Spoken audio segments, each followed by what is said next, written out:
Hello friends, welcome back to our channel. Friends, ఈ వీడియోలో మనం ఈరోజు అన్ని న్యూస్ పేపర్లో వచ్చినటువంటి ఇంపార్టెంట్ ఎడ్యుకేషన్ అప్డేట్స్తో పాటు చాలా ముఖ్యమైనటువంటి కరెంట్ అఫైర్స్ కూడా రావడం జరిగింది. సో వాటన్నిటి గురించి వన్ బై వన్ ఈ వీడియోలో అయితే చూద్దాం. సో వీడియో చూస్తున్న ప్రతి ఒక్కరు వీడియోని ఖచ్చితంగా లైక్ చేయండి. డైలీ మీకు ఎడ్యుకేషన్ అప్డేట్స్తో పాటు కరెంట్ అఫైర్స్ కూడా ఒకే వీడియోలో అయితే అందించడం జరుగుతుంది. సో మీరు ఇచ్చేటువంటి లైక్స్ ఒక టైప్ ఆఫ్ ఎంకరేజింగ్గా ఉంటాయి కనుక ప్రతి ఒక్కరు లైక్ చేయండి. సో ఈ వీడియోకి అయితే నేను 2000 లైక్స్ ఎక్స్పెక్ట్ చేస్తున్నాను. సో ఇది ఎవరికైతే యూజ్ ఉంటుందో వారికి షేర్ చేయండి. అదేవిధంగా సబ్స్క్రైబ్ చేసుకుని చూడండి. రెగ్యులర్గా మీకు జాబ్ అప్డేట్స్ అంతాయి. మన ఛానల్ యొక్క టెలిగ్రామ్ గ్రూప్లో కూడా జాయిన్ కాండి. దాంట్లో కూడా రెగ్యులర్గా జాబ్ అప్డేట్ షేర్ చేస్తున్నాను. ఫ్రెండ్స్, మన ఛానల్ ద్వారా గ్రూప్ 4కు సంబంధించినటువంటి ఫుల్ వీడియో కోర్సు జస్ట్ 500 రూపీస్కే 6 months వ్యాలిడిటీతో అయితే అందించడం జరుగుతుంది. దీనికి సంబంధించినటువంటి కంప్లీట్ కోర్స్ మన యాప్లో అయితే ఉంది.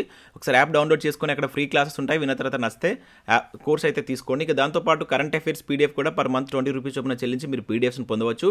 టెస్ట్ సిరీస్ కూడా మన యాప్లో అయితే అందుబాటులో ఉన్నాయి. తెలంగాణ చరిత్రకు సంబంధించిన టెస్ట్ సిరీస్, ఉద్యమ చరిత్ర, ఇంకా అదే కాకుండా జనరల్ సైన్స్ సంబంధించిన టెస్ట్ సిరీస్ కూడా ఉంది. ఇక జనరల్ స్టడీస్కి సంబంధించినటువంటి full short hand writing notes కూడా మన యాప్లో అయితే అందుబాటులో ఉంది. వీటికి సంబంధించినటువంటి శాంపిల్ పీడిఎఫ్స్ కావచ్చు, శాంపిల్ టెస్ట్ కూడా యాప్లో ఉంటాయి. ఒకసారి మీరు వాటిని చెక్ చేసిన తర్వాత మీకు కనుక నచ్చితే కోర్స్ అయితే తీసుకోండి. యాప్ లింక్ కింద డిస్క్రిప్షన్లో ఇస్తాను. ప్రతి ఒక్కరైతే యాప్ను డౌన్లోడ్ చేసుకోండి. ఫ్రెండ్స్, ఈరోజు న్యూస్ పేపర్లో వచ్చినటువంటి అప్డేట్స్ కనుక చూసినట్లయితే మనకు ఫస్ట్ అప్డేట్ వచ్చేసి త్వరలో టీచర్ల భర్తీ అంటే ఇక్కడ ఒక అప్డేట్ మనం మన తెలంగాణ న్యూస్ పేపర్లో చూడవచ్చు. విద్యారంగంపై తప్పుడు ప్రచారాలు నమ్మద్దు, ఉద్యోగుల హెల్త్ కార్డు విషయంపై త్వరలో కీలక నిర్ణయం, టీఆర్టీయూ రాష్ట్ర కౌన్సిల్ సమావేశంలో మంత్రి హరీష్ రావు అంటే ఇక్కడ ఒక న్యూస్ అయితే చూడవచ్చు. సో ఇక్కడ ఉన్నటువంటి ఇన్ఫర్మేషన్ కనుక చూసినట్లయితే ఉపాధ్యాయ నియామకాలకు సంబంధించి త్వరలో నోటిఫికేషన్ విడుదల చేయనున్నట్లు మంత్రి హరీష్ రావు తెలిపారు. టీచర్ల రిక్రూట్మెంట్పై సీఎం కేసీఆర్ సానుకూలంగా ఉన్నారన్నారు.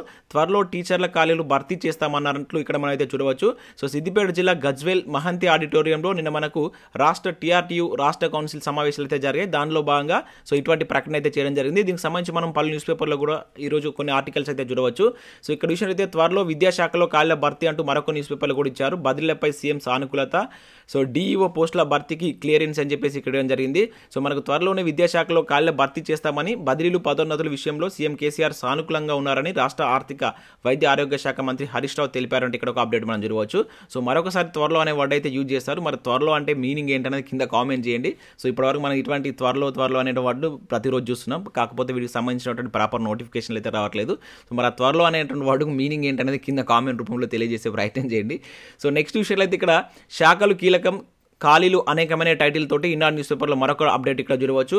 ప్రతిపాదనలోనే నియామకాలు, నీటిపారుదల శాఖల్లో లష్కర్ల కొరత, రెవెన్యూలో క్షేత్రస్థాయి సిబ్బంది లేక పని భారం అంటూ చూడవచ్చు. సో వీఆర్ఏ బదలాయింపుపైనే ఆశలు అని చెప్పేసి ఇక్కడ ఒక ఆర్టికల్ మనకు ఈనాడు న్యూస్ పేపర్లో ఇచ్చారు. సో ముఖ్యంగా నీటిపారుదల శాఖలో ఉన్నటువంటి ఖాళీ గురించి కావచ్చు, ఇంకా రెవెన్యూలో కూడా సిబ్బంది కొరత ఉందని చెప్పేసి ఆర్టికల్ అయితే ఉండడం జరిగింది. సో ఇక్కడ చూసినట్లయితే కీలకమైనటువంటి శాఖల్లో క్షేత్రస్థాయి పోస్టుల భర్తీ 2 ఏళ్లుగా ప్రతిపాదనలకే పరిమితం అవుతుంది.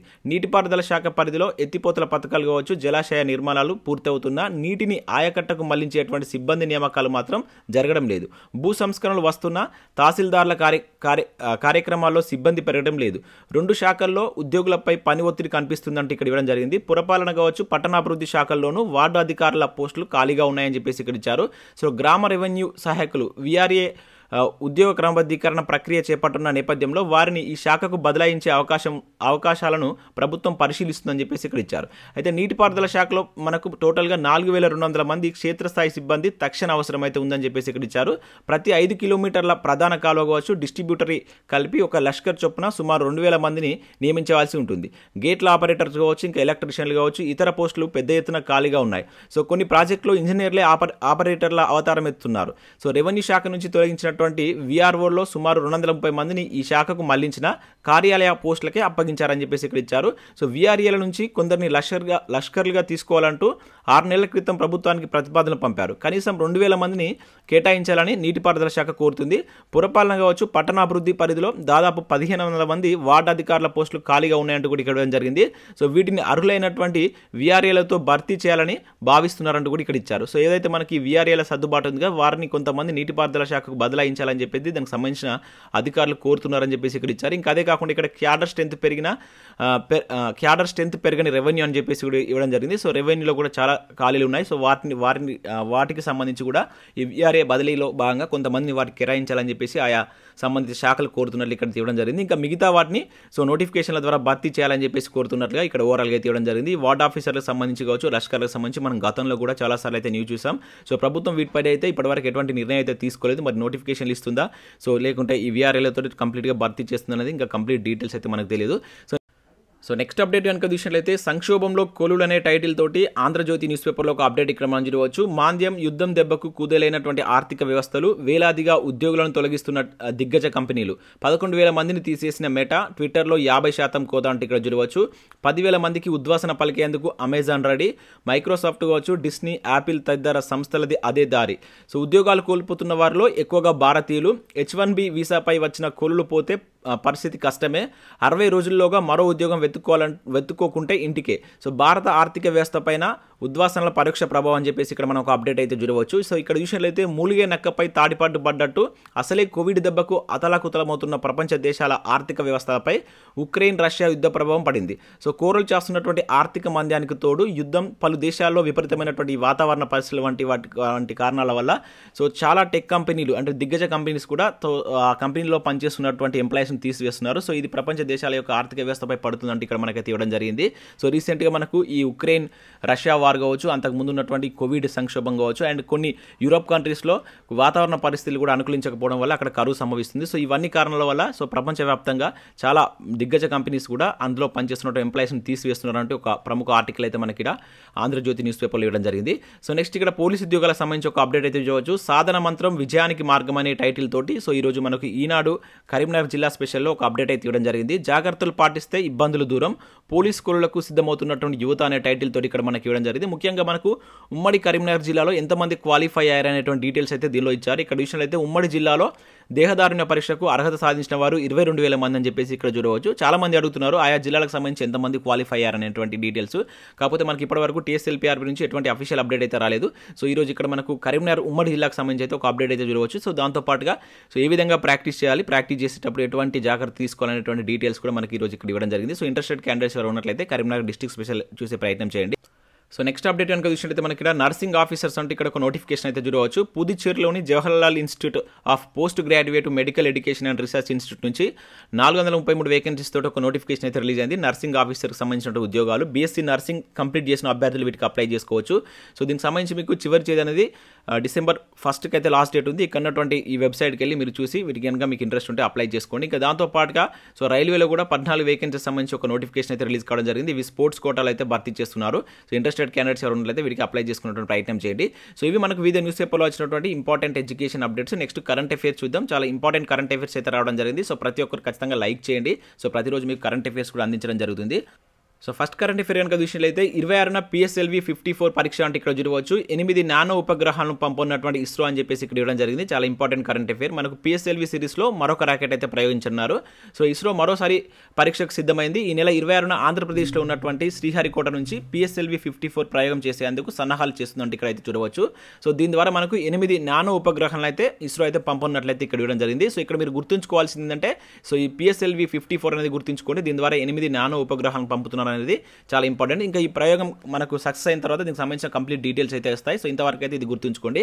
సో ఇక్కడ మీకు ఒక క్వశ్చన్ అయితే అడుగుతున్నారు. సో PSLV సిరీస్లో మనకు మొట్టమొదటి రాకెట్ ఏ సంవత్సరంలో ప్రయోగించబడింది? సో మొట్టమొదటి మనకు PSLV D1 అనే పేరుతోటి మనకు IRS-1 ఉపగ్రహాలను అయితే పంపించారు. అది విఫలం కావడం జరిగింది. అయితే అది ఏ ఇయర్లో చేపట్టారనేది కింద కామెంట్ రూపంలో తెలియజేసేటువంటి ప్రయత్నం చేయండి. సో నెక్స్ట్ కరెంట్ అఫేర్ కనుక చూసినట్లయితే 2020లో అత్యధిక మరణాలంటూ ఇక్కడ ఒక అప్డేట్ మనం ఈనాడు న్యూస్ పేపర్లో ఈరోజు రావడం జరిగింది. చాలా ఇంపార్టెంట్ కరెంట్ అఫేర్ ఇది. దేశ చరిత్రలోనే రికార్డు స్థాయి విషాదాలు, తెలంగాణ, ఏపీలోనూ గణనీయం. జనన మరణాలపై జనగణన శాఖ తాజా నివేదిక అని చెప్పేసి ఇక్కడ ఇవ్వడం జరిగింది. సో మనకు దేశ చరిత్రలోనే 2022లో దేశవ్యాప్తంగా అత్యధికంగా మరణాలు సంభవించాయని చెప్పేసి ఇక్కడ ఇవ్వడం జరిగింది.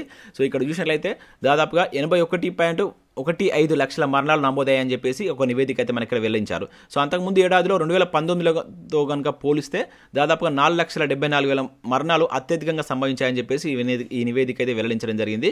సో ఇక్కడ మన క్వశ్చన్ ఏ విధంగా అడుగుతారంటే ఇటీవల కాలంలో ఏ సంవత్సరంలో దేశ చరిత్రలోనే అత్యధిక మరణాలు సంభవించాయని చెప్పేసి మనకు జనగణన శాఖ తాజా నివేదిక వెల్లడించిందని చెప్పేసి అడగడానికి ఛాన్స్ ఉంటుంది. అక్కడ మనకు ఆప్షన్లో 2019, 20, 21 ఇట్లా ఇస్తారు కనుక 2020 అని చెప్పేసి గుర్తుంచుకుని డైరెక్ట్ బిట్ అడిగేటువంటి ఛాన్స్ అయితే ఉంటుంది. సో అది మన తెలంగాణ అదేవిధంగా అదేవిధంగా ఆంధ్రప్రదేశ్లో కూడా సేమ్ అదే రీతిలో గణనీయంగా ఈ మరణాలు సంభవించాయని చెప్పేసి ఇచ్చారు. ముఖ్యంగా సో మృతుల్లో మహిళల కంటే పురుషులు అత్యధికంగా మంది చనిపోయారని చెప్పేసి ఆ నివేదిక అయితే వెల్లడిస్తుంది. సో నెక్స్ట్ ఇక్కడ మరొక ఇంపార్టెంట్ కరెంట్ అఫేర్ చూసినట్లయితే చిరంజీవికి ప్రతిష్టాత్మక అవార్డు అని చెప్పేసి చూడవచ్చు. సో ఇండియన్ ఫిల్మ్ పర్సనాలిటీ 2022 అవార్డుకి ఎంపికైనటువంటి మెగాస్టార్ అని చెప్పేసి ఇక్కడ చూడవచ్చు. సో ఇఫీ కార్యక్రమంలో భాగంగా ప్రకటించినటువంటి కేంద్రం అని చెప్పేసి ఇక్కడ ఇచ్చారు. సో మెగాస్టార్ చిరంజీవికి మరొక ప్రతిష్టాత్మక అవార్డు అయితే లభించింది. సో భారతీయ సినీ పరిశ్రమ అందించేటువంటి విశిష్ట సేవలకు గాను ఒక అవార్డు అయితే మనకు కేంద్ర ప్రభుత్వం అయితే అందిస్తుంది. ఇది మనకు 2013 నుంచి ఈ అవార్డు అయితే అందించడం జరుగుతుంది. సో దాని పేరు కనుక చూసినట్లయితే ఇండియన్ ఫిల్మ్ పర్సనాలిటీ 2022 అనేటువంటి అవార్డు సో ఈసారి మనకు చిరంజీవి గారికి అయితే ఇవ్వడం జరిగింది. సో మనకు 53వ ఇంటర్నేషనల్ ఫిల్మ్ ఫెస్టివల్ అవార్డ్స్ గోవాలో జరుగుతున్నాయి. సో ఆ కార్యక్రమంలో భాగంగా ఈ అవార్డుని అయితే ప్రకటించడం జరిగింది. చాలా ఇంపార్టెంట్. ఇక్కడ ఇది కూడా గుర్తుంచుకోండి, 53వ ఇంటర్నేషనల్ ఫిల్మ్ ఫెస్టివల్ అవార్డ్స్ ఎక్కడ జరుగుతున్నాయని చెప్పేసి అడగడం ఛాన్స్ ఉంటుంది, గోవా. సో దీనిలో భాగంగా మనకు చిరంజీవికి అవార్డు వచ్చినట్లయితే ప్రకటించారు. సో ఇది మనకు 2013 నుంచి బహుమతిని అయితే ప్రకటిస్తున్నారు. సినీ రంగంలో అత్యుత్తమ సేవలు చేసినటువంటి వాళ్ళకి ఈ అవార్డు అయితే ఇస్తున్నారు. సో దానిలో భాగంగా ఈ ఇయర్ గాను సో మెగాస్టార్ గారికి అయితే ఈ అవార్డు రావడం జరిగింది.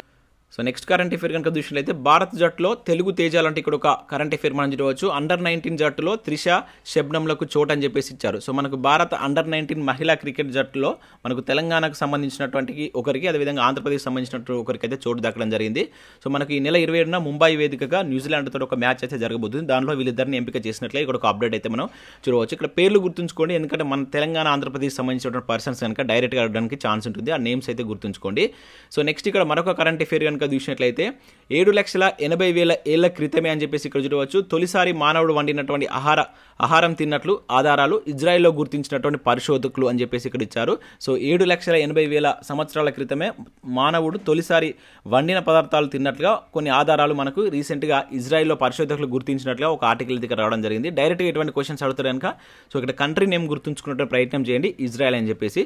సో ఇవి మనకు వివిధ న్యూస్ పేపర్లో వచ్చినటువంటి ఇంపార్టెంట్ ఎడ్యుకేషన్ అప్డేట్స్, అదేవిధంగా కరెంట్ అఫేర్స్. వీడియో నచ్చినట్లయితే లైక్ చేసి మీ మిత్రులకు షేర్ చేసేటువంటి ప్రయత్నం చేయండి.